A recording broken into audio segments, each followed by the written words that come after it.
இந்த நியூஸ் எல்லாரும் பார்த்துருப்பீங்க. ரஷ்யாவிடமிருந்து கச்சா எண்ணெய் கொள்முதல் செய்ய இந்தியாவிற்கு விதிக்கப்பட்டிருந்த தடை 30 நாளுக்கு நீக்கியது அமெரிக்கா. இல்லை, இதில் எனக்கு ஒன்றும் புரியல. நம்ம நாடு கச்சா எண்ணெய் எங்கே வாங்கினா அமெரிக்காவுக்கு என்ன?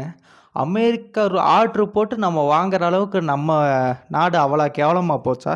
எங்களுக்கு ஒன்றுமே புரிய மாட்டேங்குது. இந்தியா எல்லாத்தையும் முன்னோக்கி செல்குது. நம்ம ஏன் ஒரு நாட்டை கண்டு பயந்துட்டு இருக்கணும்? சரி, அப்படி நான் பயப்படலைன்னு சொல்கிறாங்களா? அப்போனா ஒருத்தர்னாச்சு அந்த பெரிய மேலிடத்தில் இருக்காங்களா, அமித்ஷா, மோடி, அவங்க நாங்கள் அமெரிக்கா சொல்லி வாங்க மாட்டோம், எங்கள் இஷ்டத்துக்கு தான் வாங்கன்னு ஒரு அறிக்கை விட சொல்லுங்கள். விட மாட்டாங்க. ஏன்னா நம்ம சுவிட்சை அங்கே ட்ரம்ப் ஆன் பண்ணிட்டு ஆஃப் பண்ணிட்டு இருக்கிறார். கடைசியாக ஒன்று சொல்லிக்கிறேன், இந்தியாவுக்கு ஏதாவது ஒரு பிரச்சனைனா கூட நிற்பது, என்றைக்கும் கூட வர்றது ரஷ்யா மட்டும்தான். அது எல்லாரும் பாகிஸ்தான் போர்லேயே நீங்கள் பார்த்துருப்பீங்க. எல்லாரும் அவனுக்கு ஆயுதம் கொடுத்து உதவிட்டு இருக்கிறப்ப நமக்குன்னு துணையாக வந்து நின்னது ரஷ்யா மட்டும்தான். இன்று மட்டும் இல்லை, அன்றும் இன்றும் என்றும் நமது உண்மையான நண்பன் ரஷ்யா மட்டுமே.